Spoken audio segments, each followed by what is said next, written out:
ओम श्री परमात्मने नमः। ओम श्री परमात्मने नमः। ओम श्री गुरुदेव नमः। तथा धर्मक्षेत्रे कुरुक्षेत्रे समावेता जुजुश्चव मामक पांडवश्चैव किम कुर्वत संजय। धृतराष्ट्र पचारिले हे संजय, धर्मक्षेत्र कुरुक्षेत्र रे एकत्र युद्ध କରିବା इच्छा नहीं उपस्थित थिबा मोर एवं पांडुंक पुत्र माने कौन करुछंती। अज्ञान रूपी धृतराष्ट्र एवं संयम रूपी संजय अज्ञान मनर अंतराल रही थाए।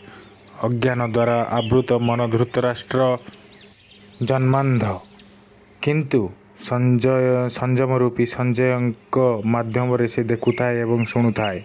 से जानी थाए जे परमात्मा ही सत्य, किंतु जो पर्यंत याठार उत्पन्न मोहरूपी दुर्योधन जीवित अच्छी यांक दृष्टि सदैव कौरव मानक उपर ही रही थाए, अर्थात विकार मानक उपर ही रही थाए।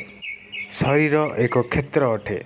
जेतबले हृदय देश दैवी संपदर वृद्धि घटे सेतबले एही शरीर धर्मक्षेत्र हो जाए।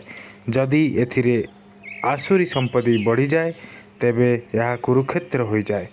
कुरु शब्दर अर्थ होउछि कर। यही शब्द आदेशात्मक। श्रीकृष्ण कहउछंती प्रकृति उत्पन्न तीन गुण द्वारा परवश होई मनुष्य कर्म करि थाए। से क्षण मात्र कर्म न करी रही पारे नाही। गुण ताहा द्वारा अवश्य कर्ममान कराई निए। शोईगले मध्य कर्म बंद हुए नहीं।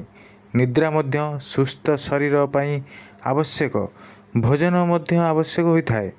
तीन गुण मनुष्य को देवता ठारू कीट पतंग पर्यंत विभिन्न जोनि रे भ्रमण कराए। जेतबले जाए प्रकृति एवं प्रकृति उत्पन्न गुण समूह जीवित अछंती सेतबले जाए कुरु लागी रहिथिबो।